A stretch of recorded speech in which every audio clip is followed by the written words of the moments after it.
नमस्कार, मी Ranjit sir. Math by Ranjit sir या युट्यूब चॅनलवर आपलं सहर्ष स्वागत आहे. तर आज आपण संभाव्य सिरीज चालू केलाय, पोलीस भरती संभाव्य सिरीज, त्यामधला आपण आज पार्ट 1 म्हणजे याच्या अगोदर बुद्धिमत्तेचा पार्ट आपण कव्हर केलेला आहे. आता इथे अंकगणिताचा पार्ट कव्हर करूया. त्याआधी आपल्या चॅनलला तुम्ही नवीन असणार तर एकदा लाईक करा आणि सबस्क्राईब सुद्धा करा चॅनलला, म्हणजे नोटिफिकेशनची बेल आयकॉन दाबून ठेवा, म्हणजे नोटिफिकेशन तुम्हाला भेटून जाईल. ओके. देन आज आपण आपल्या सेशनला सुरुवात करूया. तर तत्पूर्वी तुम्ही एकदा लाईक होऊच द्या आणि इतर विद्यार्थी मित्रांपर्यंत शेअर करा. जसं फॉर एक्झाम्पल पहिल्यांदा बघा, क्वेश्चन नंबर 1,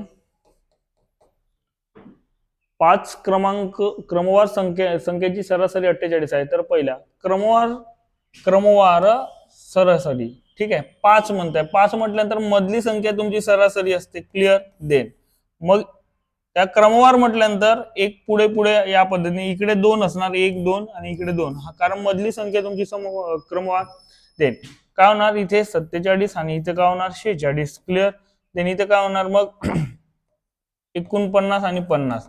मग शेवटी काय म्हणते, पहिल्या व शेवटच्या म्हटलं तर 46 गुणिला किती रे 50, 46 गुणिला 50 म्हटलं तर देन मला सांगा 0 6 पंचे 30, 3 4 पंचे 20 आणि 3 किती होते 23. म्हणजे तुमचं उत्तर कोणतं आहे ना, option C 2300. This is the correct answer. Okay. Then next पुढं, ए या व्यक्तीचे उत्पन्न बी या व्यक्तीच्या उत्पन्नापेक्षा 50% कमी आहे, तर बी चे उत्पन्न हा कमी किंवा जास्त व्हायला असं जर क्वेश्चन जर आला तर लक्षात घ्या. मग शेवटचा शब्द जर पहिला शब्द जर तुमचा इथे कमी जर असेल तर शेवटचा शब्द 100% तुमचा जास्त असणार. क्लिअर.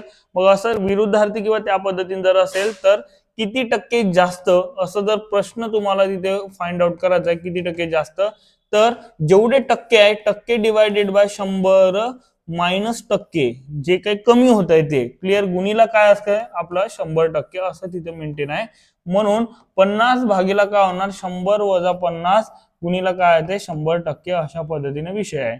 म्हणजेच काय होते 50 भागीला 50 गुणीला काय 100%. म्हणजेच काय होते 50 भागीला 50 म्हणजे 1 गुणीला 100 म्हणजेच काय होत आहे 100%. This is the correct answer. 100% तिथे मेंटेन राहणार. Option C is the correct answer तिथे राहणार आहे. नेक्स्ट त्याच्यानंतरचा बघा आता, हा 80 गुणांच्या परीक्षेमध्ये 80% गुण मिळाले तर परीक्षेत. आता 80 टोटल 80 आहे, त्याचे 80% जर आपण जर काढलं 80% म्हणजे 80 भागीला 100, तर फायनली आन्सर 0000 8 8 64 64. मग तुमच्या त्या एकूण 80% गुण म्हणजे किती होत आहे 64. असं तुमचं उत्तर तिथे मेंटेन होत आहे. बघा आता देन ते त्याच्यानंतरचा बघा, हा पुढील पैकी सर्वात लहान अपूर्णांक कोणता. हा अत्यंत सोपा क्वेश्चन आहे. का आपल्याला लक्षात यायला पाहिजे, या सर्वांचा अंश समान असताना ज्या अपूर्णांकाचा छेद मोठा तो अपूर्णांक कसा असतो, तो अपूर्णांक लहान असतो. काय असतो, लहान. म्हणून छेद मोठा कोणता आहे तुमचा, त्यांच्या छेद 5 9 11 13 13 पैकी छेद कोणता लहान आहे तुमचा, मोठा कोणता आहे तुमचा 13. म्हणून ऑप्शन कोणता येणार, option D is the correct answer. Then next त्याच्यानंतरचा बघा आता पुढं, वर्तुळाचा परिघाचा फॉर्म्युला काय आहे. वर्तुळाचा परिघ बरोबर सर्कम्फरन्स ऑफ अ सर्कल आपण त्याला म्हणतो इंग्लिश मध्ये 2πr. काय असते 2πr. मग आता मला सांगा त्रिज्या वगैरे तिचा व्यास किती मीटरचा असेल. म्हणते व्यास म्हणजे काय होते यार, व्यास म्हणजे डायमीटर म्हणजे डी म्हणजे काय 2r किंवा r+r अशा पद्धतीने 2r असते. किंवा रेडियस काय असते तुमचं, किंवा त्रिज्या काय असते व्यासची निम्मी असते. ठीक आहे. देन असो ते नंतरचा बघा, वर्तुळाचा परिघ किती आहे 88. देन बरोबर काय होत आहे सांगा इथे 2πr म्हणजे पायची किंमत किती असते 22 भागीला 7 गुणीला r ची किंमत काढायची आहे. त्याला इकडे पलटवून टाका. म्हणजे r बरोबर काय होणार 88 गुणीला काय होणार 7 आणि भागीला काय होणार 2 गुणीला 22. मग आता इथे बघा लक्षात घ्या. देन त्याच्यानंतर जर आपण विचार जर केला तर इथं 22 दुने किती होतात 44. 44 चे जर इथे जर भाग जर दिला तर 2 वेळा, म्हणजे r ची किंमत किती होतात 7 दुने 14. हे झाली तुमची r ची किंमत मित्र. कोणाची आर ची किंमत झाली म्हणजे रेडियस झाला, म्हणून नेहमी डायमीटर व्यास बरोबर काय म्हणते 2 इंटू आर असते, म्हणजे 2 गुणिला 14 म्हणजे किती होत आहे 28. 14 तुम्हाला पहिलेच दिसला असता, परंतु 14 उत्तर नाहीये, तर तुमचं काय उत्तर 28 metre is the correct answer. त्या पद्धतीने उत्तर राहणार आहे. क्लिअर. मग व्यास विचारला, रेडियस विचारला नाही, मॅक्सिमम वेळेस तुम्ही क्वेश्चन पाहताना रेडियस किंवा तुमचं त्रिज्याच विचारलेली असते, पण इथं काहीतरी वेगळा आहे. बघा आता लक्षात घ्या, हे तुम्हाला एका भन्नाट ट्रिक ना आपण डायरेक्टली याचा विषय करूया. तर लक्षात घ्या तुमचं काय होतं, एका मिश्रणात दूध व पाणी यांचे प्रमाण, दूध आणि पाणी, कोण दूध आणि काय पाणी, यांचा रेशो किती आहे 7:3. ओके. देन त्याचे प्रमाण तुमचं बनवण्यासाठी किती 2:1 बनवण्यासाठी. आता बघा लक्षात घ्या, किती लिटर असं मिळवावे लागतंय असं म्हणताय, किती लिटर पाणी मिळवावं लागत आहे. ठीक आहे. तर पाण्यांचा रेशो बदलणार डेफिनेटली, पण दूध आपण मिळवलाय का, दूध नाही, दूध मिळवलेलं नाही, तर दुधाचा तुमचा रेशो सुद्धा बदलणार नाही. म्हणून दुधाचा रेशो सारखं करा. दुधाचा रेशो सारखं करा म्हटलं तर सांगा त्यांची एक प्रकारची लसावी. दुधाची रेशो केव्हा सारखी होणार, जर इथं 7 असतं तर इथे 7 पाहिजे होता, पण 7 इथं नाहीये, म्हणजेच काय होणार सांगा बरं आता देन त्याच्यानंतरचं.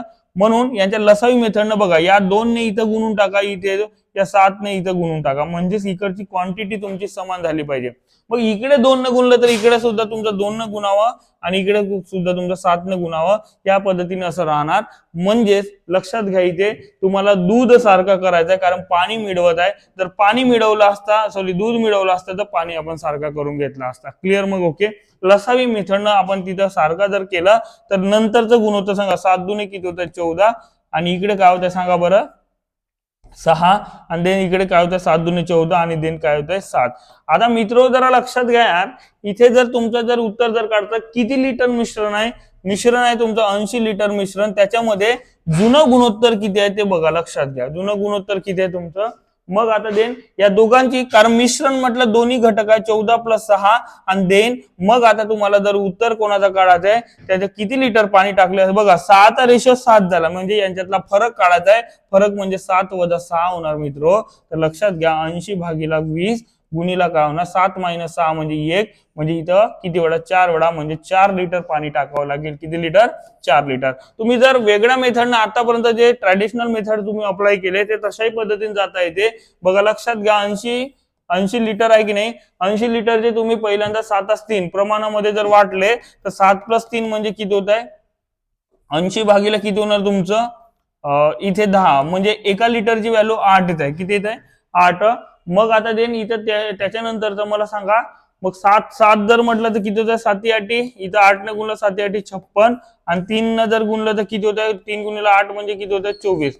मग 56 लिटर दूध आणि 24 लिटर पाणी. मग आता किती पाणी मिळवावं लागत आहे, मग पाणी मिळवण्यासाठी मला सांगा दूध तुमचं जशाच तसं 56 काय होणार 24 प्लस काय होणार तुमचं x, आणि म्हणजेच काय टाकावं म्हणजे उत्तर गुणोत्तर तुमचं 2:1 येईल असं म्हणतं. याला क्रॉस मल्टिप्लाय करा, उत्तर तुमचं पुन्हा 4 येणार, पण तेवढं करण्याची गरज नाहीये. फक्त दूध जर पाणी जर मिसळवलं तर दूध सारखं करा, दूध मिसळवलं तर पाणी सारखं करा.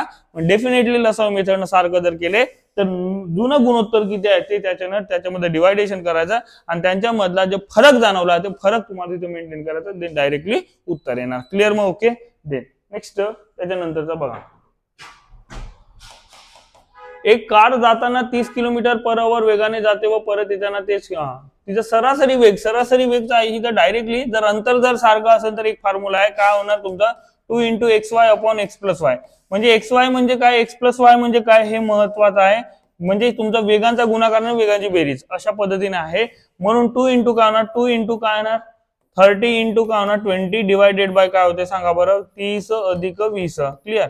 2 × 30 × तुमचं 20 भागीला काय होतंय तुमचं 50. 50 जर म्हटलं 0 0 गेट कॅन्सल, 5 × 5 5 × 30 म्हणजे साइन 2 12, 12 2 किती होत आहे 24.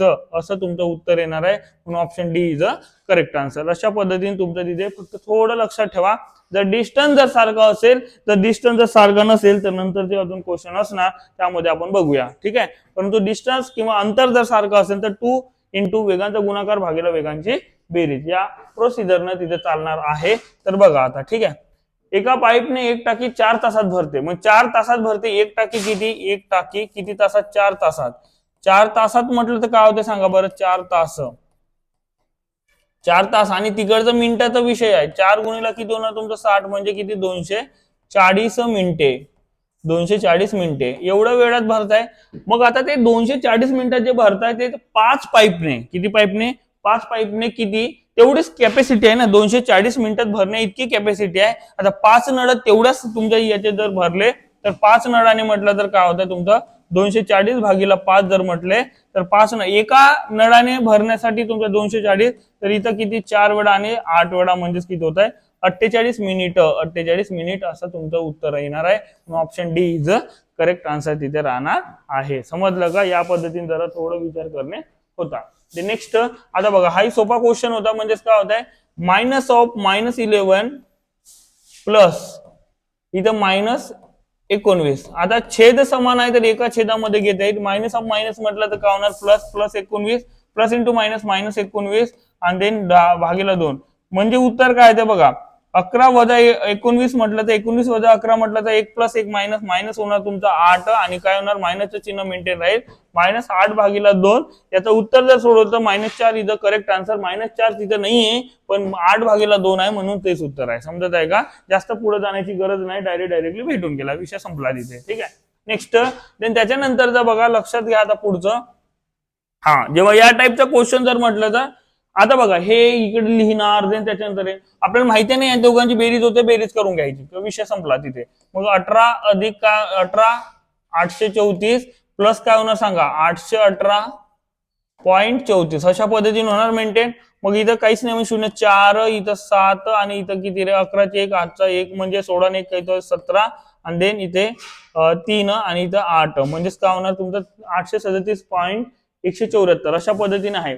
मग देन त्याच्यानंतर मला सांगा हा जो तुमचा मायनस आहे तिकडे जाऊन कारण मायनसचं उत्तर तुमचं एक्सचं उत्तर किंवा क्वेश्चन मार्कचं उत्तर काढायचं आहे तो अल्टिमेटली तो तिकडे जाऊन तिकडे काय होणार तुमचं प्लस होणार आणि तिकडचं इकडे होऊन काय होणार मायनस होणार. काय होणार मायनस. म्हणून येणाऱ्या उत्तरामधून डायरेक्टली आता हे असं लिहिणार आणि त्याच्यानंतर तेवढाच वेळ आपल्याकडे नाही तर डायरेक्टली विषय करायचा कारण पेपरमध्ये आहो आपण कुठे रिव्हिजन सेशनला पेपरमध्ये आहे म्हणून 618 असं जर इथं मेंटेन जर केला आणि पॉईंट जर 43 जर इथं मेंटेन जर केले तर 0.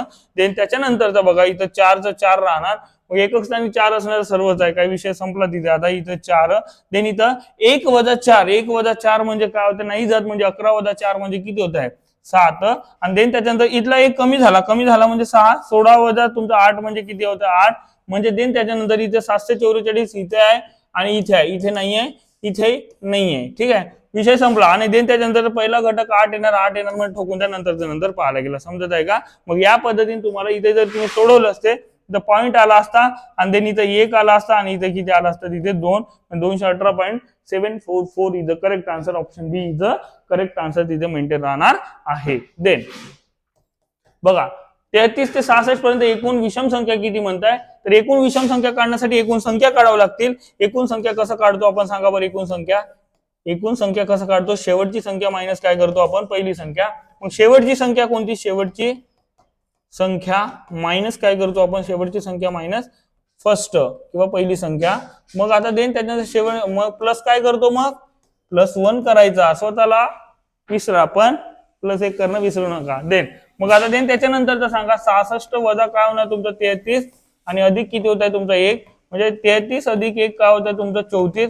34 चे तुमचं डिफरन्शिएशन जर केलं तर कारण 34 मध्ये कोण कोण आहे सम आहे आणि विषम आहे. फक्त आपल्याला काय पाहिजे विषम पाहिजे. त्याचे अर्धे अर्धे किती होते तुमचं 17 आणि 17. 17 विषम असतील आणि 17 काय असतील सम असतील म्हणून आपल्याला काय पाहिजे एकूण विषम संख्या किती म्हटलं तर 17 is the correct answer. Option D is the correct answer तिथे राहणार आहे. ओके देन नेक्स्ट त्याच्यानंतरचा बघा आता हा अत्यंत सोपा क्वेश्चन खालीलपैकी 6 आणि निशेष भाग. 6 आणि निशेष भाग जाणे म्हणजेच काय 6ची कसोटी. 6ची कसोटी काय म्हणते ज्या संख्येमध्ये 2 व 3 चा ऍट द सेम टाइम तुमची कसोटी लागणार ते. मग 2 ची कसोटी काय म्हणते एकक स्थानी काय पाहिजे 0 2 4 6 8 यापैकी. मग विषम संख्या आले तर चालणार का नाही नाही नाही ठोका झाला विषय संपला. क्लिअर. मग तेवढं 3 ची लागते नाही लागते घरी येऊन चेक करायचं भेटलं ना आपल्याला इथं ठोकून द्यायचं काही विषय राहिलाच नाही. ठीक आहे. नेक्स्ट त्यानंतरचा बघा 712च्या काय म्हणतात 712च्या मागील जर म्हटलं तर मागील जर असं जर विचार केला तर तर मागील संख्या जर असा विचार जर केला तर याच्या अगोदरची मग आता देन त्याचा फर्स्ट जर की विचार जर केला फर्स्ट काय होणार सांगा बरं. त्याच्या अगोदरची पहिली विषम संख्या कोणती मग सांगा बरं. पहिली विषम जर म्हटलं तर कोणती. याच्या अगोदरची 711. एक कमी होणार. एक कमी मग देन त्याच्यानंतर राहिला की मागील म्हटलं तर मायनस. आता 33 पैकी आता तुमचं काय 34 पैकी एक वापरला म्हणजे 33 राहिला. त्यांच्या दोघांमधला विषम संख्येमधला फरक कितीचा 2चा. म्हणून देन त्याच्यानंतरचं काय होणार 711 मायनस 66. 66 जर इथं वजा जर केलं तर 11 वजा 6 म्हणजे तुमचं काय होणार तिथे 5. आणि देन 10 वजा तुमचा 6 म्हणजे 4. आणि देन त्याच्यानंतरचं इथला एक कमी झाला म्हणजे 645 इथं करेक्ट आन्सर. आणि बी ऑप्शन इथं करेक्ट आन्सर तिथे राहणार आहे. या टाइपचे क्वेश्चन तुम्हाला विचारला जाणार. ठीक आहे. एकदम क्वालिटी क्वेश्चन घेतला मित्रो. एवढा इफोर्टली तुम्हाला शिकवत आहे तर तुम्ही डेफिनेटली इतर विद्यार्थी मित्रांमध्ये शेअर करा. आपल्या चॅनलला नवीन असणार तर सबस्क्राईब सुद्धा कराच. ओके. दे नेक्स्ट आता बघा. एक विक्रेता 10% किंमत वाढून 10% सूट देतो तर त्याला त्या व्यवहारात किती टक्के नफा होतो. तर जेव्हा तेवढाच नफा आणि तेवढा सूट म्हणजे एक प्रकारचा तोटा आहे. तोटा आणि नफा जर सारखा जर असेल तर नेहमी लक्षात ठेवायचं त्यांचा नेहमी अल्टिमेटली तोटाच होतो. आणि तोटा काय होतो तर त्यांचा म्हणजे जे काही तोटा आहे त्याचा वर्ग भागीला तुमचा 100 एवढा तोटा होतो. जेवढा उतरेल तेवढा. म्हणजे आता मला सांगा नाही तर मेथडनं जर गेलो तर 100 ची मूळ किंमत आहे त्याच्यामध्ये 10% नफा होत आहे म्हणजे 110 भागीला 100 गुणीला 10% तोटा होत आहे म्हणजे किती 90 भागीला 100. अशा पद्धतीने 100 गेट कॅन्सल 0 गेट कॅन्सल 11 99 म्हणजे किती 100 होता आपला 100 वजा तुमचा 99 म्हणजे किती टक्के 100 पेक्षा एक कमी झाला म्हणजे 1% काय झाला तुमचा तोटा झाला. नाही जर असं पटत आहे तर देन त्याच्यानंतर नेहमी जर डायरेक्टली उत्तर जर काढायचं असेल तर तोटा जर काढायचा असेल तर नेहमी सारखाच नफा सारखाच तोटा जर असेल तर त्या टक्केवारीचा काय करणार तुम्ही वर्ग भागीला 100 जेवढं उत्तर येते तेवढं तुमचा तोटा आहे. म्हणजेच काय होणार सांगा बरं 10%चा वर्ग आणि देन त्याच्यानंतरचा तुमचं इथे 100 हा मायनस मध्येच राहते. पण 100 भागीला 100 म्हटलं तर काय होणार 1 पण -1 म्हणजे 1% तोटा होतो. 1% तोटा बरोबर काय होणार option C is a correct answer तिथे राहणार आहे. दे नेक्स्ट बघा आता पुढचं. हा A:B किती आहे सांगा बरं. A:B आणि B:C अशा पद्धतीने तुमचं आहे. ए किती आहे रे यार 4 देन 6 देन इकडे किती 18 देन आपण लिहिण्याची पद्धत इथं बी आहे ते बीच्या खाली देन त्याच्यानंतर इथं काय होणार सांगा इथे तुमचे 6 आणि देन इथं काय होणार तुमचं इथं 18. ठीक आहे. देन आता बघा 6चा भाग इथं जाता इथं सायंत्रिक 18 जाता असं जाते समजत आहे का. नाही जर असं पटलं तर बघा आता देन त्याच्यानंतर इथं जर असं पटत नाहीये तर तुमचा 18 यांचा दोघांचा गुणाकार होतोय 18 किती होत आहे 72. देन या दोघांचा गुणाकार 18 108 देन त्याच्यानंतर इकडे 6 30 असं होणार. पुन्हा जर तुम्ही विचार जर केले मग इथे जरा लक्षात घ्या. नाहीतर आपण इथे जर तुम्ही असं गुणाकार करण्याच्या ऐवजी मी आधीच सांगितलं तुम्हाला डायरेक्टली करता येते. नाहीतर बघा 4 गुणीला 18 इथे 6 गुणीला 18 पण एक स्टेप वाढवण्यात काही अर्थ नाही. बघा 6 1 6 6 1 6 सायंत्रिक 18 पुन्हा कोणाचा कॉमन संख्येचे 3 इथे पण इथे नाही चालला म्हणजेच काय होणार तुमचं 4 त्रिक 12 देन त्याच्यानंतर 18 देन त्याच्यानंतर किती 5 12 18 5 असं तुमचं उत्तर आहे का. हा option D is a correct answer तिथे राहणार आहेच आहे. ओके. दे नेक्स्ट 12 मायनस हा याचा जर आपण जर विचार जर केला 12 मायनस पहिल्यांदा काय सोडवणार तुम्ही हा आतमधला ब्रॅकेट सोडवा. ब्रॅकेट मध्ये सुद्धा पहिल्यांदा काय सोडवणार तुमचं तिथे भागाकार सोडवावा लागेल म्हणजे 6 डिवायडेड बाय 8 मायनस 16 भागीला 4 म्हणजे किती होते 16 भागीला 4 म्हणजे 4 गुणीला काय रे 3 अधिक काय रे 10 म्हणजेच देन त्याच्यानंतरचा बघा आता 12 मायनस 6 हा किती होतं 8 मायनस किती होतंय 12 अधिक काय होत आहे 10. मग आता देन त्याच्यानंतरचा सांगा 12 मायनस 6 डिवायडेड बाय बघा किती 8 अधिक 10 म्हणजे किती होतं 18 18 मायनस 12 म्हणजे किती होतं 6 6 बाहेर निघला. देन 6 भागीला 6 म्हणजे किती रे 1 1 म्हणजे 12 भागीला 1 12 मायनस 1 म्हणजे किती होत आहे 11 म्हणजे option A is a correct answer. असं बॉर्डमासचे क्वेश्चन तुम्हाला विचारले जातील, तुम्ही लक्षात ठेवणे जरा गरजेचं आहे. नेक्स्ट क्वेश्चन हा घातांकाचा जरा नियमचा आहे. 9 to the power 6 into 9 to the power 3 into 9 to the power minus 9 is equal to what असं आहे. तर तुम्हाला एक लक्षात असायला पाहिजे a to the power m into a to the power n असं जर असेल तर a to the power m plus n होतो मित्रो. हा घातांकाचा रूल आहे. तर इथं 3 वेळा जर असेल तर इथं a to the power मी जर म्हटलं a to the power b जर म्हटलं तर इथं तुमचा प्लस b झाला असा समजत आहे का. पॉवरचा ऍडिशन, मग मायनस असणं मायनस घेणार, काही विषय राहिलेला नाही. म्हणून आता देन त्याच्यानंतर काय होणार 9 to the power 6 plus 3 आणि प्लस इंटू मायनस काय होते मायनस 9 होते मित्र. काय होते 9. म्हणून आता देन त्याच्यानंतरचं उत्तर काय 9 to the power 6 plus 3 म्हणजे 9, 9 minus 9 म्हणजे काय होतंय तुमचं 9 to the power 0, 0 म्हणजे काय होतंय 1. समजत आहे का. काय आहे 9 to the power 0 म्हणजे किती, कोणत्याही संख्येचा पॉवर शून्य असणे म्हणजे उत्तर एक येणे. एक म्हणून एक ठोकू नका, एक कुठं आहे तिसऱ्या ऑप्शन मध्ये आहे मित्र. समजत आहे का. एक म्हणून एक ठोकले तर विषय गंभीर झालेला आहे, समजून जायचं.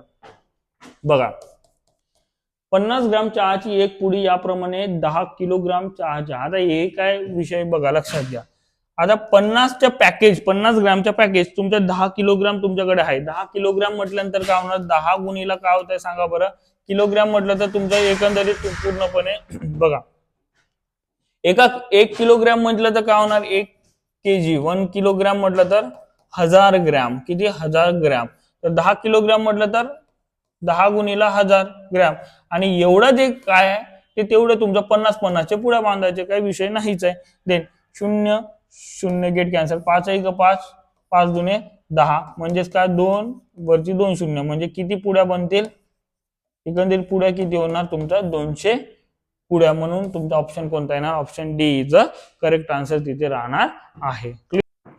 देन नेक्स्ट आता बघा 73.346 आणि 52. तुमच्या 294 या दोन संख्येमध्ये स्थानिक 4च्या स्थानिक. मग 4ची स्थानिक किंमत म्हणजे काय. आता 4ची स्थानिक किंमत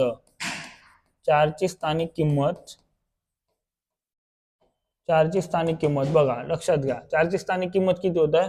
या 4ची स्थानिक किंमत जर आपण विचार जर केलं तर 0.04. देन पुन्हा दुसऱ्या 4ची स्थानिक किंमत जर असं जर म्हटलं तर सेकंड नंबरचा जर याचा जर विचार जर केला तर काय होत आहे 0.004. मग इथेही तुमचा इथं मग यांच्यातला फरक म्हणता येतं मित्र, त्यांच्यातला वजा बाकी म्हणजे डेफिनेटली तुमचं काय होणार 0. मग देन त्याच्यानंतर 0 वजा 4 म्हणजे किती होतं 6 आणि इथला एक कमी झाला 3 वजा 0 म्हणजे 3, इथलं 0 इथं 0.036. म्हणून तुमचा ऑप्शन कोणता येणार option C is a correct answer तिथे राहणार आहे. क्लिअर. मग ओके. देन नेक्स्ट बघा सदानंदची 6 विषयातील गुणांची सरासरी 68.2 असून 2 विषयात त्याला 166 गुण मिळाले तर त्याची 8 विषयातील गुणांची सरासरी किती.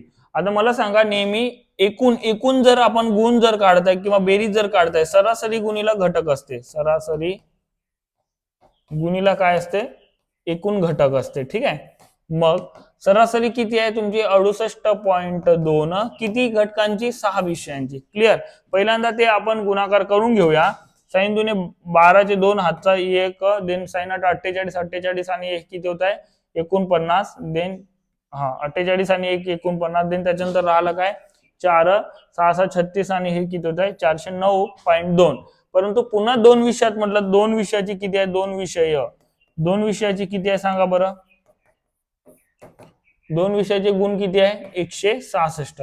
मग आता आपल्याला एकूण जर 8 विषयांची जर काढायची 8 विषयांची तर काय होते 409.2 अधिक 166 भागीला किती होत आहे 8 म्हणजेच किती होत आहे सांगा बरं. देन त्याच्यानंतरचा जर पॉइंट नंतर 2 इथं आहे 9 6 किती होत आहे 15 चे 5 हातचा 1 6 ने किती होत आहे 7 आणि 4 ने किती होत आहे 5 आणि भागीला किती 8. ठीक आहे. मग आता इथं 8 1 8 8 7 56 1 राहिला 8 1 8 मग 9 तुमचं किती राहिले 7 मग 9 8 72 इथं पॉइंट राहणार इथं काय होणार 9 म्हणजे तुमचं उत्तर काय येणार 71.9 इज अ करेक्ट आन्सर. अशा पद्धतीने तुमचं तिथे उत्तर तिथे मेंटेन होणार 71.9 इज अ कोणता येणार option D is a correct answer. Okay. Then next आता बघा एक काम 10 दिवसात करतो तेच काम बी 15 दिवसात करतो तर तेच काम दोघे मिळून किती दिवसात संपवतील. तर मला सांगा एक काम किती 10 दिवसात, बी तेच काम किती 15 दिवसात, यांची इफिशियन्सी जर आपण जर काढलं तर कार्यक्षमता म्हणजे टोटल त्यांची लसावी किती होत आहे 30. 30 म्हणजे त्यांची एका दिवसाची कार्यक्षमता काय 30/10 म्हणजे 3 आणि 30/15 म्हणजे किती 2. म्हणजे एका दिवशी ए 3 कामं करू शकता, बी 2 कामं करू शकता. लसावी मेथडनं दोघांची बेरीज एक दोघे मिळून म्हणताय ए प्लस बी आपल्याला काढायचा आहे, ए प्लस बी. मग आता देन त्याच्यानंतरचं काय होणार 5 म्हणजे 30/5 म्हणजे उत्तर किती काय होणार दोघांची म्हणजे 6 दिवसात ते कंप्लीट करतील. किती दिवसात 6 दिवसात. म्हणून option B is a correct answer तिथे मेंटेन राहणार आहे. ओके. देन बघा आता एक ट्रेन एका खांबाला 15 सेकंदात व 100 मीटर प्लॅटफॉर्मला, आता बघा जेव्हा खांबाला ओलांडताय खांब आणि दुसरा कोणाला प्लॅटफॉर्मला, कोणाला हा प्लॅटफॉर्मला किती प्लॅटफॉर्म खांब आणि प्लॅटफॉर्मला ओलांडताना बघा खांबाला ओलांडताना त्याचा फॉर्म्युला काय असते मला सांगा. आता व्ही बरोबर किंवा डी बरोबर टीव्ही असं असते की नाही. आणि याचं काय असते इथं तुम्ही डी ची व्हॅल्यू D1 D2 घेऊ शकता किंवा एक्स आणि वाय घेऊ शकता. का कारण ट्रेनची आणि प्लॅटफॉर्मची.